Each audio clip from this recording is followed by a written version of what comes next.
All right, so what's your name? Betty Jean Ryder. Betty. How old are you? 52 in March. Where are you from originally? Kansas. I was born in Shawnee Mission. And what are you doing all the way out here in Phoenix? I couldn't breathe back home, so my parents came out here. And they wanted to go to California, but something about the ground opening up and swallowing you is just not, I don't like earthquakes. It took our house one time when I was a little girl, so I came here. I ran away from home to my dad's 65 and a half Camaro and told him to meet me here because I got tired of getting shipped from Kansas to California. And I said, well, look, you guys had all the kids, I'm the baby. You can wait until either I graduate high school or I get married. And I was going to Xavier then, which is a rich Catholic school. It's here in Phoenix. And I told him, I said, either you meet me here, I'll never talk to you again. So I brought my family here. I could breathe here. I can't breathe back home. I could breathe here. And the only time I can breathe at home is in the wintertime, and I don't know how to drive in snow. Why? What's going on with your... I was born on the first day of my mom's 4th month. I'm a premature baby, 6 months premature. And back home, Shawnee Mission Hospital saved me and I'm an identical triplet. And we were born, I was 6 pounds, 11 ounces, 21.5 inches long, and I was the smallest one. I had no eyelids, no fingernails. I still have my tadpole tail. About 3 months ago, I had it cut off. So we were all just barely hanging in there, and Shawnee Mission Hospital saved our lives. You're a twin, you said? Triplet, identical triplet. There's Where's two your more. siblings at now? They're here. One's in Flagstaff, and one's in Mare up north. So. Are they doing good, or? Oh yeah, and they've got husbands and babies and nieces and nephews. And matter of fact, one of them wasn't doing good. I had a 420-pound German Shepherd named Glendale, and I went to visit my niece and nephews, and there's a 9-month-old baby, and he had 2 black eyes. And I asked my niece, I said, "How come Anthony's got black eyes?" "Well, he needed a diaper change, so Daddy, it was crying, so Daddy hit it." I said, "Excuse me, what'd you say?" And I went up to my brother-in-law and I said, "I don't care where you come from, but that's my blood in that baby's vein. You hit him again, I'll end your life. I don't care if you're the dad or not. You don't hit a baby." And he goes, "What are you going to do about it?" I said, "Grandel, put his nuts in your mouth." My dog went over there and grabbed his dick and bit. I said, "Stay here and watch my babies." That was my life, my dog. It wasn't my dog, he was my life. And now they have a chance to live. And then he started going to classes, and he hasn't hit the babies now in over a year. They just started their life. They don't have a chance to, I got a diaper change. You can't change his diaper. So because the diaper is changed and you don't get to watch titties walking around, that's not the baby's fault. No reason to hit it. So I gave up my only protection for my nieces and nephews so they could live. And then he started looking at what he was doing, stopped drinking and went to classes, and he did something about it because of a 400-pound German Shepherd. Of course, I would too. Glendale is not your average dog.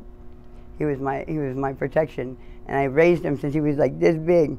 His mom threw him away. He was going to eat it, and I stopped her. And he protected me. I saved his life, and he saved mine. And what more better to do than my nieces and nephews, give them a chance to live a life without being hit. Can you imagine that? I imagine it every day of my life. I didn't get hit by my parents, but I got hit by my ex-husband, 37 years of marriage. And then I'm out here because I found him and my sister in bed together. And I can't go home for 2 years because of a restraining order. She's got my address down as a place where I can't return. My own sister. So you're homeless now? Yeah, because How long have you been homeless? I've been on the streets now 4 years. I can't go home for 2 more. And that's if she doesn't get another restraining order. See, they never asked her for a police report, nothing. I could put my sister in prison, but why? I become her. And I'm better than that. I just gave her to God. All I can do is love her more. What she did to me, I thank her every day of my life because I was sitting at home watching TV. I had the best of both worlds. I had money in my pocket. I had a house. I had 36 bedrooms in the main house. Okay, that house has been mine since 1978. I bought it from my mom and dad, from my grandpa. And it's in Moon Valley. I grew up with everything I wanted. I could get it, no matter what. All they have to do is just go to the store and swipe the credit card and put cash down. Now I don't even have but 26 cents in my pocket, and I've never been happier in my life. What they did is just bring back life back into my life. I've lost track of that. What's real and what's not. I know both sides now. And having no money in my pocket made me humble. It humbled me, brought me closer to God and closer back to life, people. I just got out of the hospital. I was in 2 weeks, 3 days in critical care unit because I couldn't breathe. I fell down flat on my face. That's how I got this mark on my nose. The gray in my hands, that's the color of my whole body. My lips were black. 70 people walked over me. Not one gave a shit. Not one. And I was trying to scream for help. And a friend drove by. She don't even live by where I was at. She said, something just kept taking me to you. She grabbed me by my hair and pulled me in her car and took me to the hospital. And they took me from the emergency room. 45 seconds later, I was in ICU for 1 day. And then my blood pressure went from 109/80 down to 76/40. It's almost dead. Almost died if it wasn't for my friend. And all I kept thinking is, what happened to humanity? People. Everybody out here, we're all God's creation. Every single one of us, good or bad, we all came from God. Why walk by somebody? I'm not COVID. I'm not a disease. I'm God's creation. I am a child of God. Good or bad, walking by, walking over somebody who's dying on the street, what the hell? You go to church and put your money in the offering bin. That don't make you Christian or godly. It makes you deemable for society. If that's what humanity has come to, society, what they deem, what they want, that's bullshit. You know, and a person is a person. I mean, yeah, don't bring them to your house or anything, but what's wrong with saying hi? Walk by, hello, acknowledge God's creation. Not to is a mortal sin. You know, I say hi to everybody and everyone. I used to believe that everybody is worth changing or helping. Not so more now. I've never been prejudiced in my life. Now I just hate everybody because I see what they do. I have more people that live in houses steal from me than anybody. And that hurts my soul because I was raised, what's right is right, what's wrong is wrong. But when you bring your children over to go through some homeless person's basket instead of going to the store and you take it in and go, oh, I didn't do that, that's wrong. And if I see you doing that, I'm going to let you know that's wrong. And I'm going to follow you and say how much of a thief you are. But that's what you're teaching your children? I don't think that's right. I'm not the one to teach your children, but I would want to teach what's the blood in my veins, the beat of my heart, the air in my lungs, the right things. That's what society is saying. The people out here on the streets, when you break down, who's there to help and push? A homeless person. Because they know how precious life and moments like that are. I mean, everybody is like, oh my God, he's got a heart. Oh my God, he's got dirty hands. But when you need that person, or when your house is on fire and you're in the bed, who's going to run in? It's not going to be the person in the house because they're going to be afraid to get burned. No, the homeless person, because they know that life matters. Because out here, there's nothing but life. Everything is made by God. The people who made this, they were made by God. The brick came from the land, which was made by God. Okay? You can have all the roller coaster ride in the world in your belief. But when it comes down to it, what do you have? God's not going to come down from heaven and go to the grocery store and go shopping and feed you. He can feed your soul, but that's a different kind of feed. When you break down on the highway or you break down on the street, first person to ask, are you okay? You need help? Anything. There's a person that's there. There's a homeless person everywhere you go. I've never in my life been in a place here in Phoenix. They have one shelter One shelter for 4.3 million people, one shelter. And in the town that I just left, Glendale, it's against the law to be homeless. People that's been out here 10, 15 years, that's a choice. That's not homelessness, that's a choice. You all know which ones are good and which ones are bad. But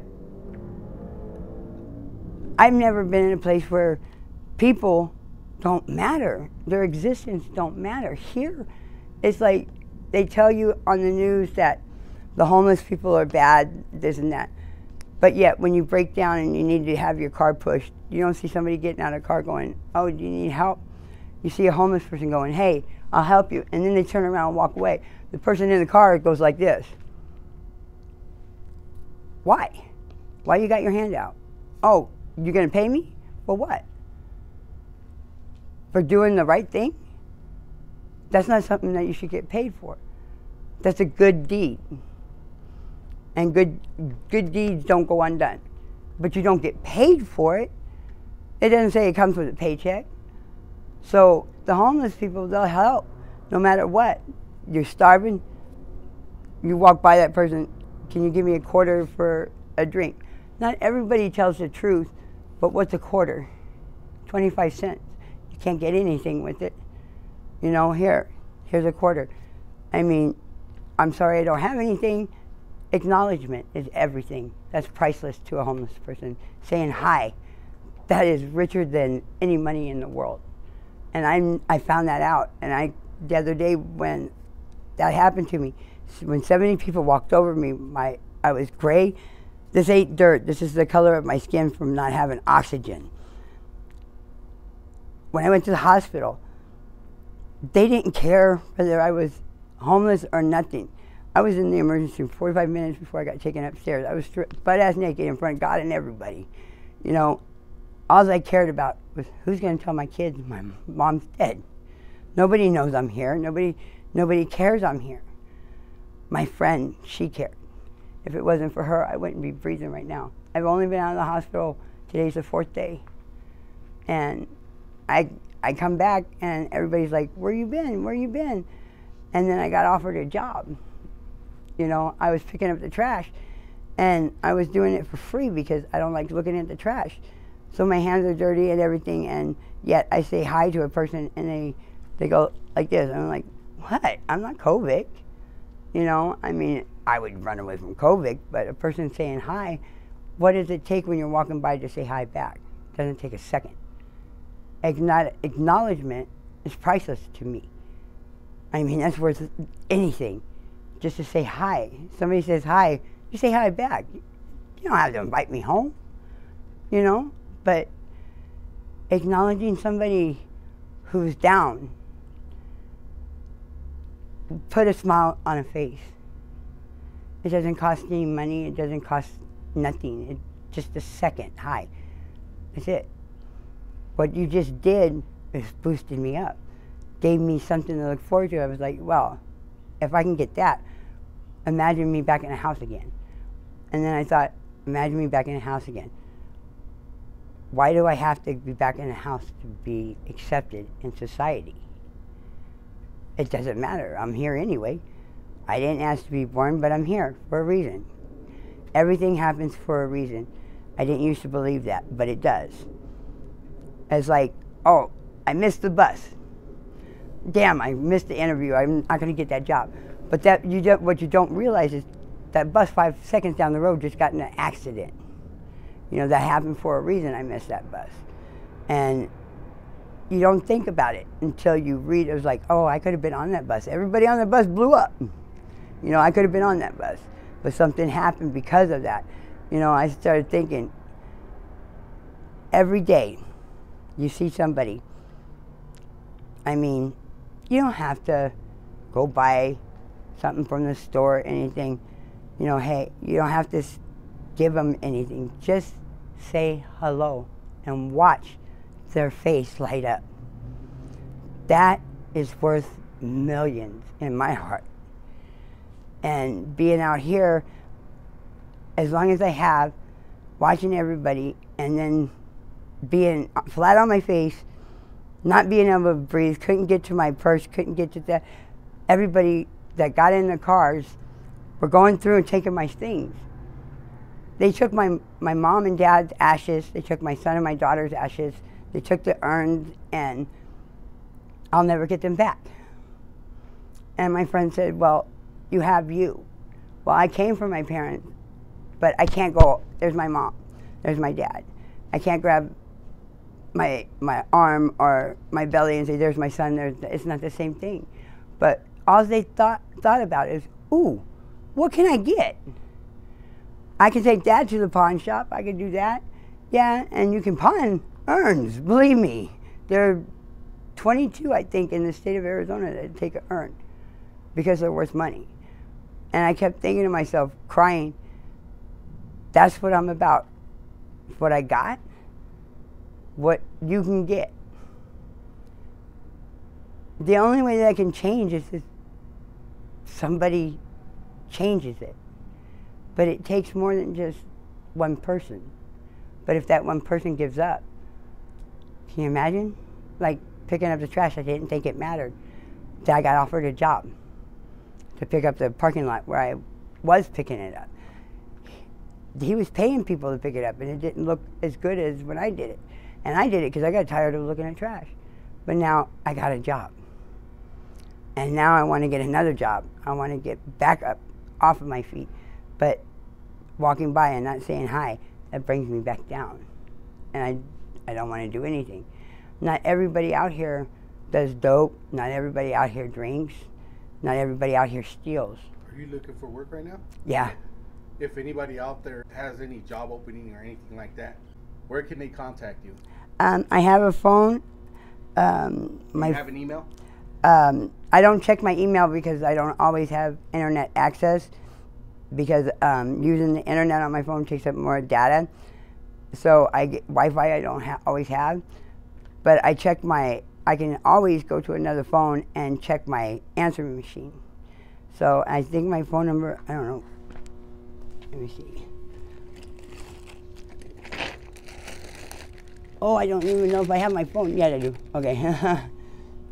I have my phone. Let's see. I don't even know my number. I usually do emails because... Well, not having internet all the time. Oh, here it is. 602-758-4671. And that's 602-758-4671. I can check it, but we don't have, like this, I have 3%. I can go to my friend's house, but I don't take advantage of going and plugging in because there's no place to plug in. All so, right, Eddie, well, hey man, thank you for this interview. I really do appreciate it.